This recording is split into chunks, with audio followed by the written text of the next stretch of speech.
Hello guys, mumeze mute? Bifurije umunsi mwiza w'intwari. Uyu ni umunsi igihugu cyacu kirimo cyizihiza. Ni umunsi ukomeye, ni umunsi uhambaye. Twese dukwiriye kuba intwari, tugakora iby'ubutwari. Kandi urahuza n'umunsi cyangwa ukwezi k'umunsi kwahariwe abanyafurika b'abirabura ariya muri Amerika.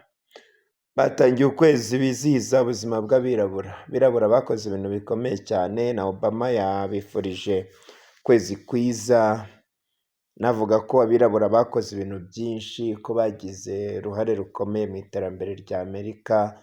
Avuga ko ndetse n'iriya nzu, iriya abayobozi abaperezida b'Amerika babamo White House, amabuye yayo yubatse fondasiyo yatwawe n'abirabura.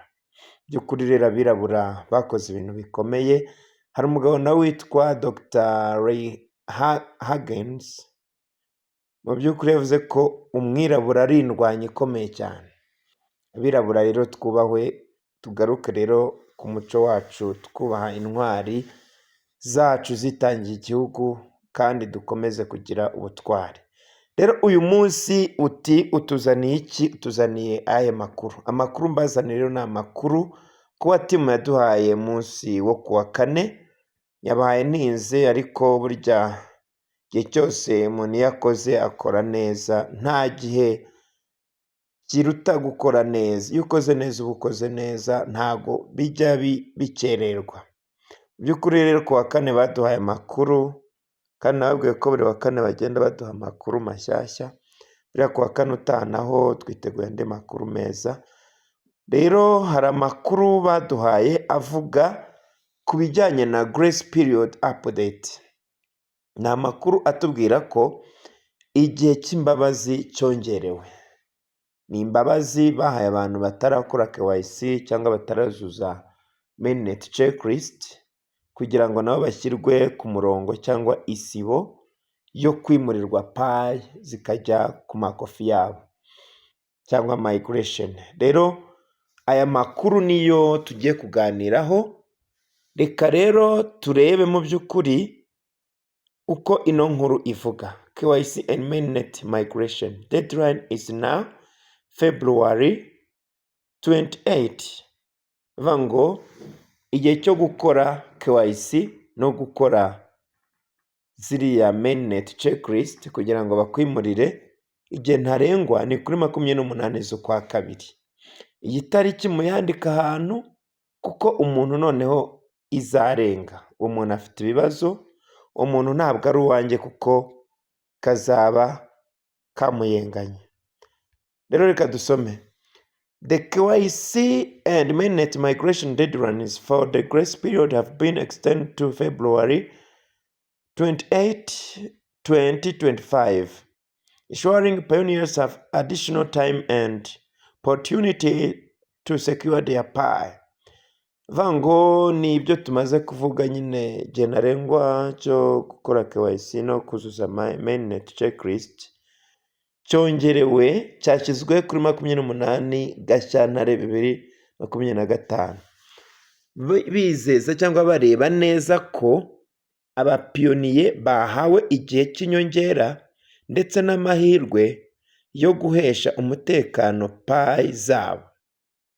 This extension operates independently of the open network launch timeline, meaning it is possible that open network could occur before or after the grace period ends, and upholds the grace period's core objectives of fairness and accessibility.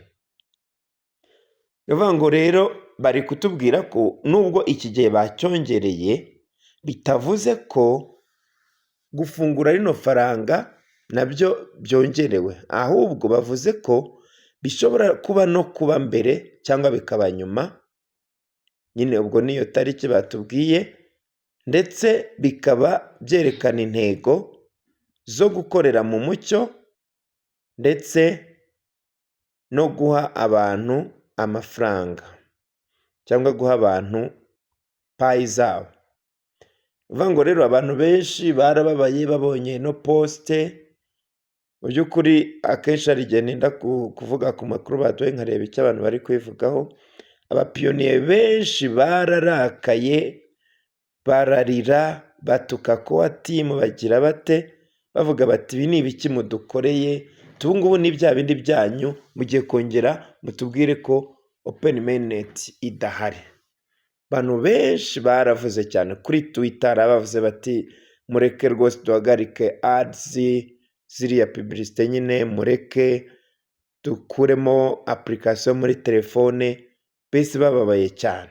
Ariko mu by'ukuri kuba timu ishyizeho umucyo iravuga iti ntabwo ibi bintu bivuze ko open network cyangwa gushyira hanze rino faranga bivuyeho cyangwa byongerewe igihe, ahubwo bishobora kuba mbere cyangwa bikaba nyuma. Bikubwira ngo rero kora KYC yawe kandi wuzuze mainnet checklist nturenze 28 Gashyantare 2025. To avoid any forfeiture, tap read more for additional details. Kugira ngo wirinde ko wabura paye wakoreye, kanda rero kuri read more kugira ngo umenye amakuru yisumbuyeho. Read more ngira ngo murayibona hariya, ni hano nyine, ni hano urakanda, cyangwa hari n'abandi basomye ino nkuru. Ahangaha mba ndi gufasha abantu batumva icyongereza, batamenye icyo kuba temere kutubwira, mu by'ukuri nkagenda nongeramo n'andi makuru genda aboneka ku mihanda. Rero reka tujye mu nkuru yose irambuye turebe icyo bari kutubwira mu by'ukuri. Nkuru ndayifunguye. Grace period deadline extend to February 28, 2025. Bango igihe ntarengwa cyo gukora KYC cyangwa kohereza gukora biriya bintu byose bituma uhabwa migration cyongerewe gishyirwa kuri 28 z'ukwa kabiri cyangwa Gashyantare 2025. As part of our ongoing commitment to ensuring inclusivity and fairness across the Pi network, we're extending the grace period deadline from January 31, 2025 to February 28, 2025. Vango nk'uko kwiyemeza guharanira ko abantu badahezwa kandi bikorwa mu mucyo mu mushinga wa Pi network, turimo twongera igihe cy'imbabazi tugikura ku itariki 31 z'ukwa mbere 2025 tukigeza kuri 28 Gashyantare 2025. This change provides additional time for pioneers to complete KYC verification and mainnet migration, helping more members to secure their Pi and contribute to the growing ecosystem. Vango iyi mpinduka irimo iha abantu ikindi gihe cy'inyongera, ubwo n'abapiyoniye nyine, kugira ngo bakore KYC kandi no kugira ngo bahabwe migration, kugira ngo bahe amahirwe abanyamuryango benshi kugira ngo baheshe umutekano Pi zabo, ndetse kugira ngo bagire uruhare mu gukura kwa ecosystem cyangwa urusobe. Iyo bavuze ecosystem bavuze iriya mishinga yubakiye kuri Pi network, iriya mishinga izakorana na Pi network, iriya mishinga nyine uzajya ujyaho ukabasha kwishyura Pi, ukaguha serivisi ukabishyura muri Pi. Nk'urugero ni SIB network, ya kampani y'Abarundi tuzajya twishyuriramo Pi zacu, bakatwubakira amazu, bakaduha modoka cyangwa bakatubikira Pi. Mbese SIB network izaba ari na banke.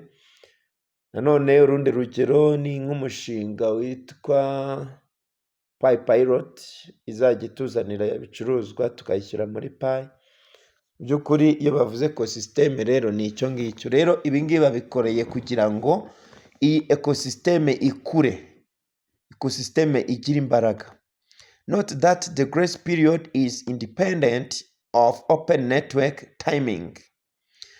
Ngo menya ko igihe cy'imbabazi cyigenga ku gufungura umurongo cyangwa ku gufungura igihe mbese cyo gufungura Pi network. Ni ukuvuga ngo iki gihe cy'imbabazi ni igihe cyigenga, nta hantu gihuriye no gufungura Pi network. Ushobora no kuzongera bakongeraho, birashoboka. It is possible for open network to launch before or after the grace period ends, and the grace period rules will remain the same regardless. Bivuga ngo birashoboka ko uyu mushinga wajya ahagaragara mbere cyangwa nyuma y'uko kino gihe cy'imbabazi kirangira. Kandi iki gihe cy'imbabazi amategeko yacyo arakomeje nk'uko bisanzwe, ntacyo twitayeho. Due to the high sensitivity and severe consequences of the great period deadlines, we want to be as allowing as possible for more pioneers to have the opportunity to secure their Pi by extending the grace period deadlines to February 28, 2025. Vango bitewe no kumva cyangwa bitewe no kwishyira mu mwanya cyangwa bitewe no kumva akababaro k'abantu ndetse n'ingaruka zaterwa no gushyira igihe ntarengwa cy'igihe cy'imbabazi, dushaka kwemerera abapiyoniye benshi bashoboka kugira ngo babone amahirwe yo guha Pi zabo umutekano, bongererwa nyine kino gihe kigashyirwa kuri iyi tariki twavuze haruguru. This decision reflects our dedication to making Pi network accessible and equitable for everyone, aligning with and pushing forward our broader mission to prepare for open network in Q1 2025.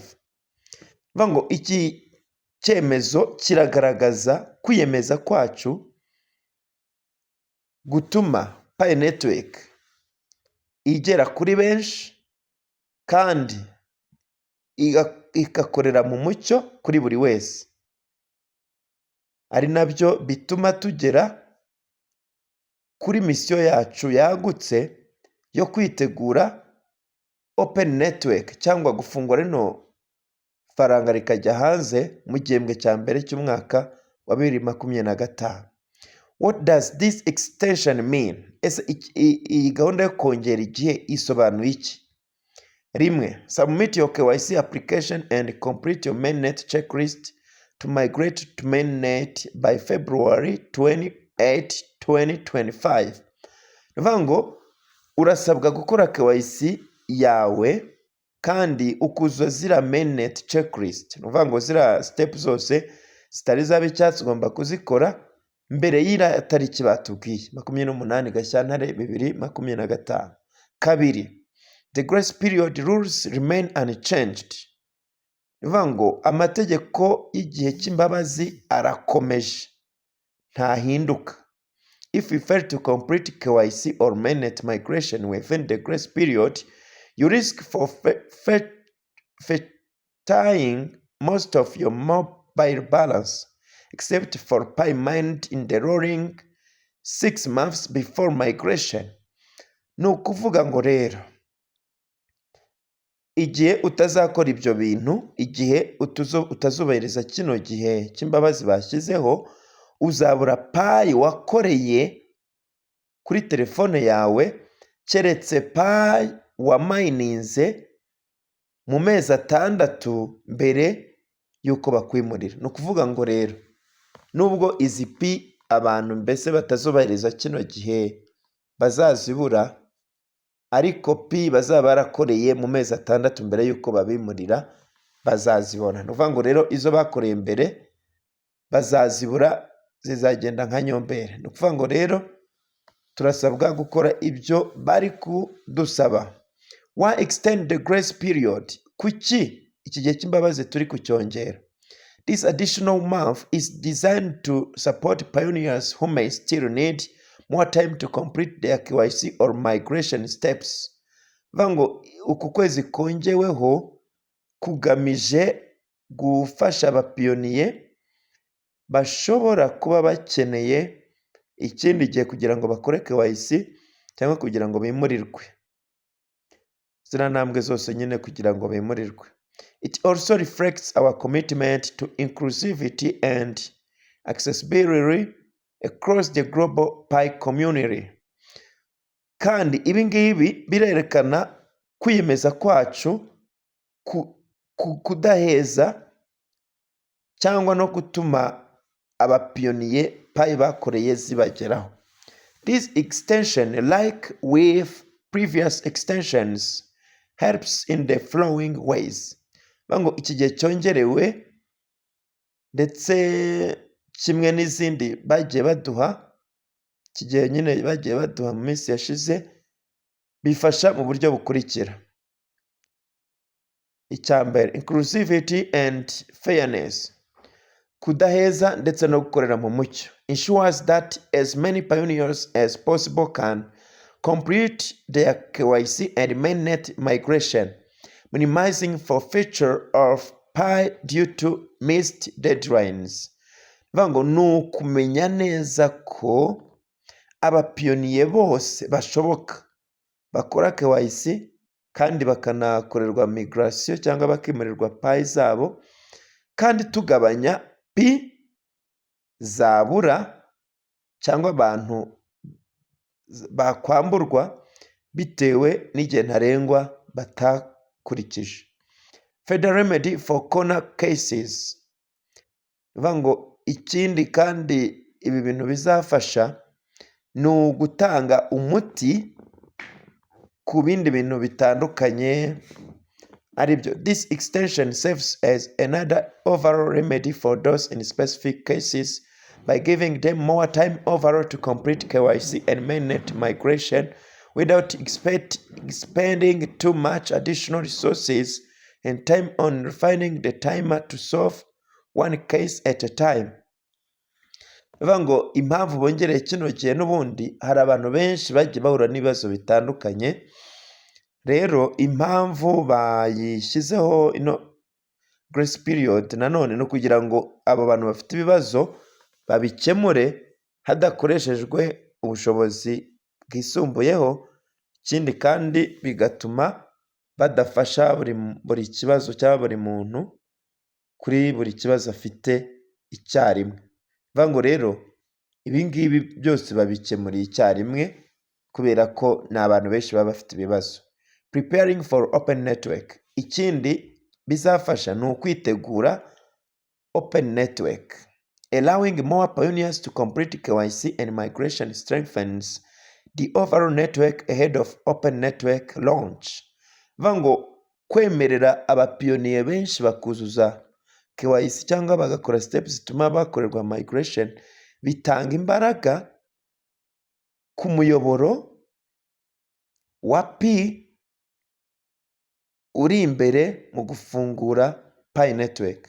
With more verified participants on mainnet, we ensure a healthier, more secure ecosystem that is more prepared for open network.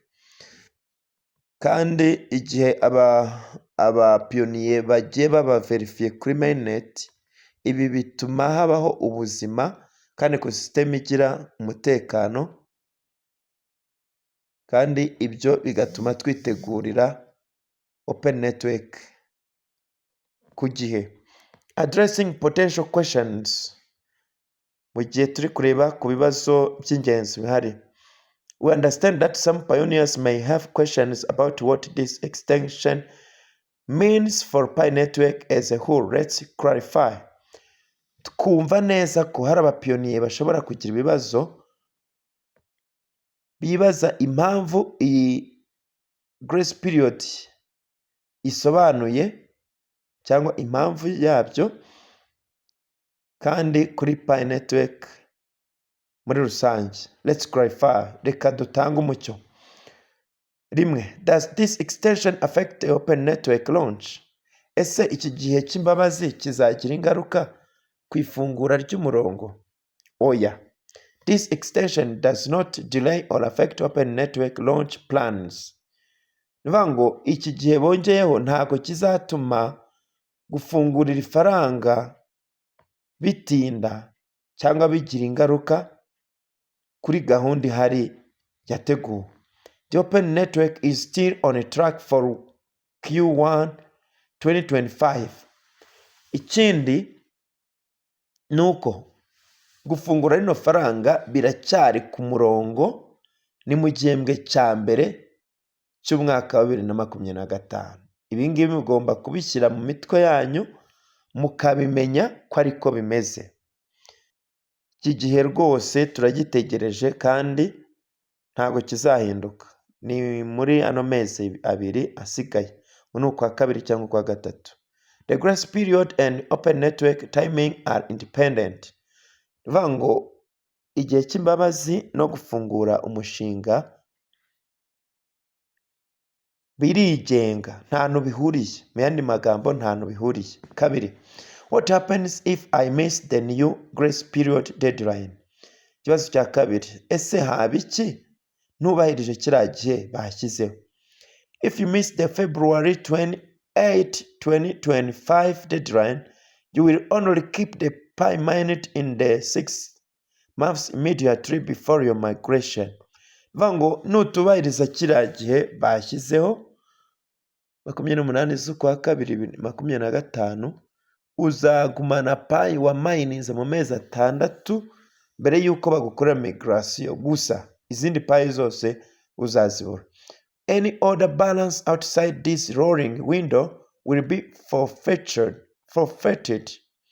Bivuga ngo izindi Pi zose waba warakoreye hanze ya kino gihe cyangwa mbere y'aya mezi 6 uzazibura.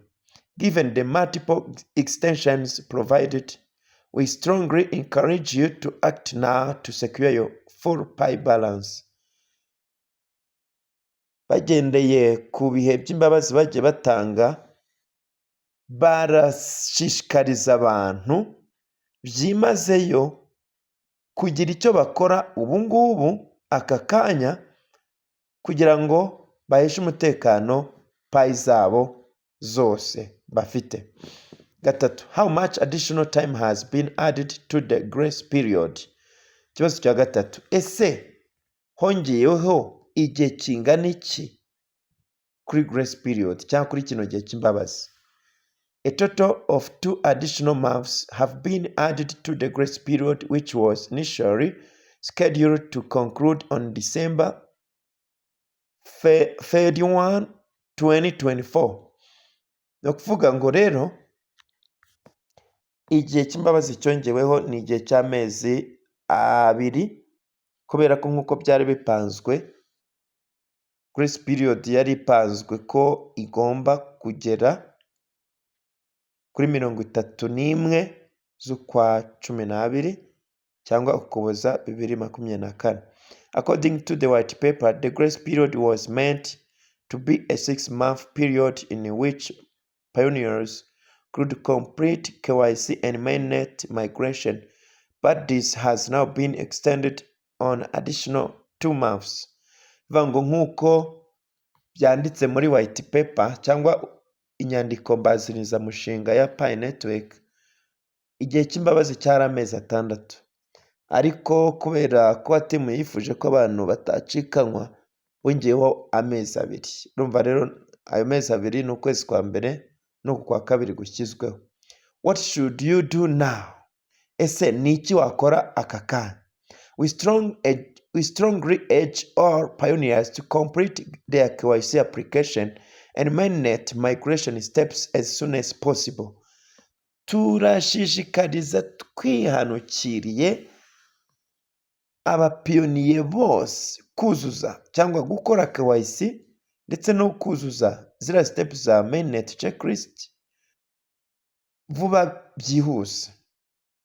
To complete your grace period requirements, first go to your Pi mining app and tap mainnet checklist at the top of your screen to get to the mainnet checklist. or tap the hamburger icon on the top left to open up the menu and then tap mainnet and then mainnet checklist. Bivuga ngo turasaba abantu kuzuza icyo kino gihe cy'imbabazi kiri gusaba, kujya muri app ya Pi network bagakanda kuri mainnet checklist, bakajya hejuru kuri screen kugira ngo bagere kuri mainnet checklist, cyangwa bagakanda kuri turiya turongo dutatu ari two bajyananije na icon ya hamburger. Hamburger ni ubwoko bw'umugati. Rero ni turiya turongo dutatu turi ibumoso hejuru, niho ukanda kuri menu, noneho ugakanda kuri mainnet, noneho warangiza gukanda kuri mainnet ukajya ugakanda kuri mainnet checklist. Kugira ngo ibi bajye banabitwereka uko biba bimeze. Dore ngiyi mainnet, kugira ngo ibi ngibi murabizi, abatabizi babaza. All the steps to complete KYC and mainnet migration are listed in this mainnet checklist. Bivuga ngo intambwe zose usabwa gukora kugira ngo ukore KYC no kugira ngo wimurirwe, zose ziri hano kuri mainnet checklist. Note that pioneers with tentative KYC status or waiting for full KYC results and migration may need to complete actions. Mumenye ko abapiyoniye bashyizwe muri tentative cyangwa bategereje amakuru azaturuka muri KYC, bakoze KYC ndetse bategereje na migration, bashobora kugira ibikorwa bakora. Urugero, some pioneers need to complete additional liveness checks. Urugero, abapiyoniye bamwe bakeneye gukora liveness. Make sure the video is clear with good lightning. Ukamenya neza ko video isa neza kandi ko harimo urumuri. When prompted in the mining app for such additional liveness checks, please take the liveness checks and do not close the pop-up. Mu gihe uhawe liveness ugomba kuyikora kandi ukirinda gufunga kariya kantu baba baguhaye ngo ukore liveness. Ugomba gukanda kuri continue, ntukande hari handitse ngo I'll do it later, nzabikora ikindi gihe. Send the token acknowledgement in the mainnet checklist even if you are still waiting for your KYC results.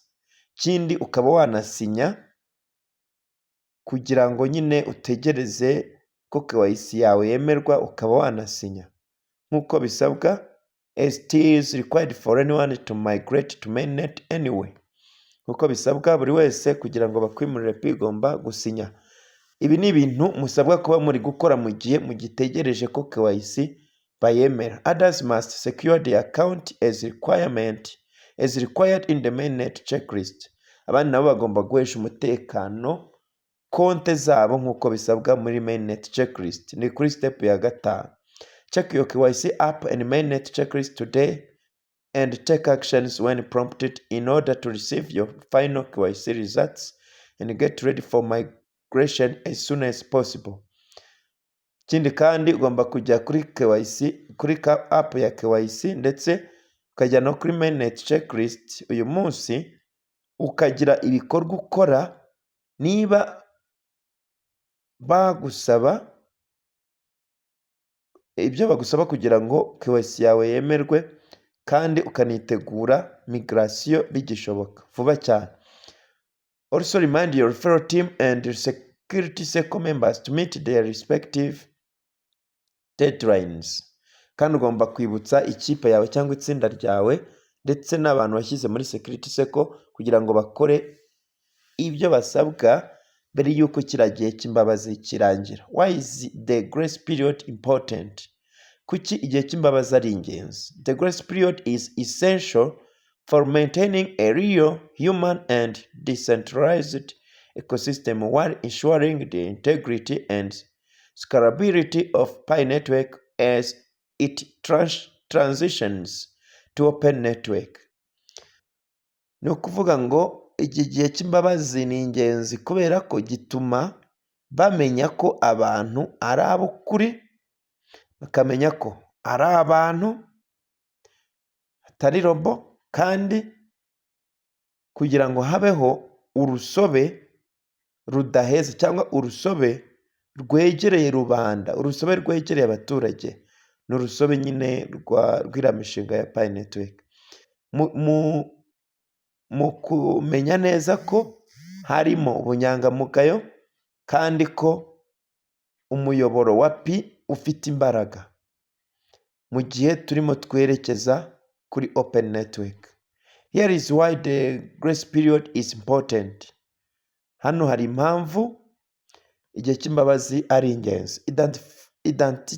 Identity verification through KYC and migration. Ahangaha ni ukugira ngo turebe umwirondoro wawe binyuze muri KYC kandi no kugira ngo bagukorere migration. Only pioneers who complete KYC and their mainnet checklist can transfer their transferable Pi balance to the blockchain. Abapiyoniye bakoze KYC ndetse bujuje ziriya mainnet checklist nibo bonyine bemerewe kwimurirwa Pi zikajya kuri blockchain. This ensures that Pi at Open Network remains secure, both free and rooted in real human participation. Ibi ngibi bizatuma hamenyekana neza ko Pi mu gihe izaba yafunguwe ifite umutekano kandi itibasiwe n'amarobo, ndetse kandi ishingiye ku ruhare rw'abantu ba nyabo. By prioritizing verified users, the grace period safeguards the network's long-term health, utility and stability. Mu gihe rero turimo twimiriza imbere abapiyoniye bari verifiye cyangwa bazwi, igihe cy'imbabazi kirinda ubuzima bw'igihe kirekire bw'umurongo cyangwa bw'ihuzanzira, kugira umumaro utility, ndetse no kugira cyangwa kuguma hamwe stability, allowing time to migrate while incentivizing progress.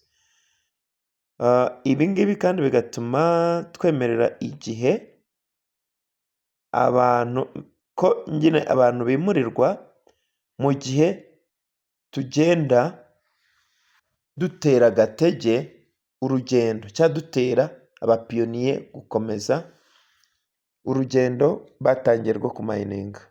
The grace period strikes a balance between giving pioneers adequate time to pass KYC and migrate while maintaining a sense of agency. Vango igihe cy'imbabazi gituma habaho uburinganire mu guha abapiyoniye cyangwa abacukuzi igihe gikwiriye kugira ngo bakore KYC ndetse bimurirwe, kandi ari nako dutuma habaho gukora ibyihuta cyangwa habaho impuruza, habaho mbese ibyihutirwa. This policy will serve to accelerate our progress toward Open Network and its required preconditions, as well as help pioneers get more of their referral and security circle bonuses transferable to mainnet as a result of more members of their referral team and security circle getting KYC'd and migrated.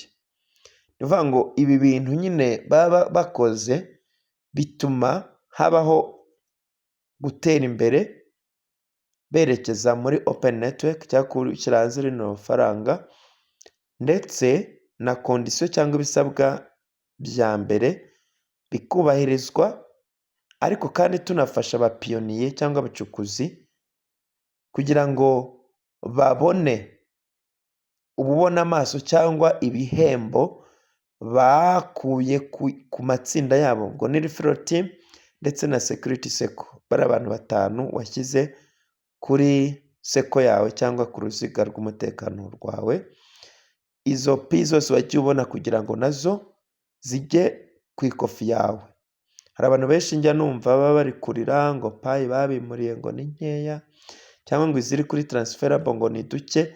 Mu by'ukuri ibi byose bikozwe kugira ngo ziriya payi zose wagiye ubona bagiye baguha bitewe n'abantu winjijemo cyangwa abantu washyize ku ruziga rwawe rw'umutekano security circle kugira ngo uzibone. Supporting network utility and growth. Ibi kandi bituma umurongo ugira umumaro ndetse ukura, utera imbere. Without KYC and migration, pioneers cannot use Pi for payments in apps or other transactions with the utility-based ecosystem. Bivuga ngo hatabayeho KYC no kwimurirwa, abapiyoniye ntabwo bakoresha Pi bishyura muri application cyangwa mu bindi bikorwa bijyanye cyangwa bishingiye ku rusobe rw'iriya mishinga ya Pi network. The grace period ensures timely participation, enabling more pioneers to engage with, actively contribute to, and benefit from the Pi ecosystem growing utility. Bivuga ngo igihe cy'imbabazi kandi kituma tumenya neza ubwitabire kandi tunayemerera abapiyoniye gushishikarira cyangwa no gukora, kugira uruhare bashishikaye ndetse no kungukirwa mu rusobe rwa Pi, gukura kwarwo bigenda bibaho cyane cyangwa kugira umumaro kwarwo bigenda bikura. Preventing unverified Pi from impacting the network. Ikindi kandi tubuza Pi zitari verifiye kuba zagira uruhare muri network cyangwa mu murongo. This policy helps prevent unverified Pi beyond the rolling 6-month period from migrating to the mainnet, and it helps avoid creating too much uncertainty for the open network and network planning that is unfavorable to the network and all pioneers. Ikindi kandi iyo dukoze cyangwa dushyizeho kino gihe cy'imbabazi bituma Pi zitari verifiye zitaza guteza ibibazo cyangwa zitatuma mbese haba kutamenyekana kwinshi cyangwa habamo urujijo, bikaba byatera ingaruka kuri open network cyangwa gufungura uno murongo. Mbese ibyo byose bikaba byatera ingaruka ku murongo cyangwa ku bapiyoniye, ahubwo ibi bintu mbese bizatuma Pi abantu nyine bajya babona ariko ntizibe verifiye, bazongera nyine muri Pi zihari hanyuma zihabwa abapiyoniye bakoze KYC mu gihe kizaza cyangwa mu gihe kiri imbere. Mu by'ukuri rero umenye ko izo Pi zawe zitari verifiye bitewe n'uko udakora KYC, utagira ute, izo Pi ntabwo zizapfa ubusa, ahubwo zizagukurwaho noneho zihabwa abapiyoniye bazakora KYC mu gihe kizaza. Final thoughts, ibitekerezo bya nyuma cyangwa by'umwanzuro. The additional time provided by this extension is another step toward ensuring that more pioneers have the opportunity to fully participate in the Pi network ecosystem. Bivuga ngo igihe cy'imbabazi cyongereweho kizatuma dutera intambwe yo kumenya neza ko bapiyoniye benshi bahabwa amahirwe yo kugira uruhare muri Pi network, mu rusobe rwa Pi network. Whether you've been with Pi since the beginning or joined this recently, this extension is designed with you in mind.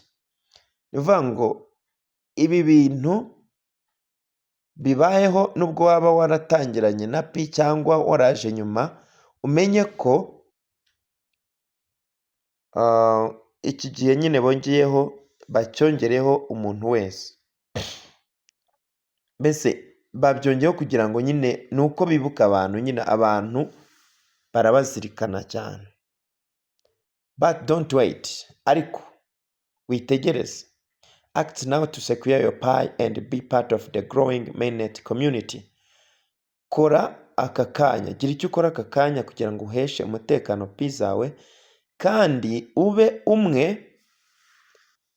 mu muryango wa mainnet uko ugenda ukura. Together we're building something truly revolutionary. Kandi turi hamwe turimo twubaka ikintu cy'impinduramatwara ikomeye y'ukuri. Let's take these final steps as a unified network to prepare for open network. Reka dutere izi ntambwe za nyuma nk'umurongo wunze ubumwe kugira ngo twitegure open network, kugira ngo twitegure ko iri faranga rijya hanze cyangwa n'umushinga ujya ahagaragara, abantu bakarya ku matunda baruhiye, bakarya ku musaruro wabo.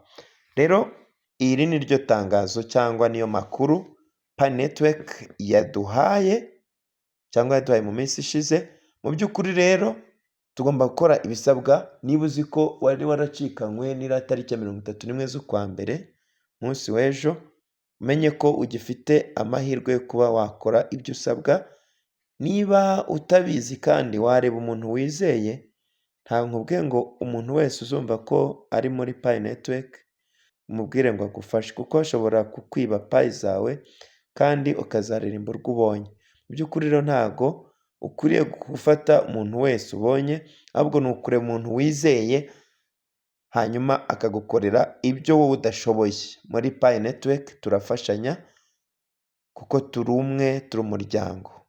Rero nsoza kino kiganiro cyangwa aya makuru, nagusaba gukanda kuri subscribe kuri no channel yanjye. Irabura abantu 9 kugira ngo yuzuze abantu 1000. Rero ntabwo ari wabona channel yacu ikura noneho ngo ubure gushyiraho uruhare rwawe, kandi amakuru twaguha yagufashije. Hari umuntu wigeze ambwira ko iyo atumvise ikiganiro kuri Pi Network nanyujije kuri no channel yanjye ko adasinzira. Mu by'ukuri iki kiganiro cyangwa amakuru ngenda mbaha zi neza ko abafasha, nzi neza ko abafitiye umumaro. Rero dufashe natwe ukora ibyo gusaba, ukore subscribe, cyangwa niba waranayikoze usharinge mugenzi wawe uzi ko ari umupiyoniye, kugira ngo ibintu bikomeze kuba uburyohe. Kandi mu minsi iri imbere tuzajya dukora n'ibindi byinshi kuri no channel. Iyi channel ntabwo ari iya cryptocurrency gusa, ahubwo tuzadukora n'ibindi bintu byinshi bidufitiye umumaro, kuko icyo dushaka ni uko tugomba gukora ibintu byubaka umuryango. Murakoze, Imana ibahe umugisha. Reka dusoreze aha ngaha. Ciao ciao, ni Jingo Nyemazi ubakunda cyane. Thank you so much.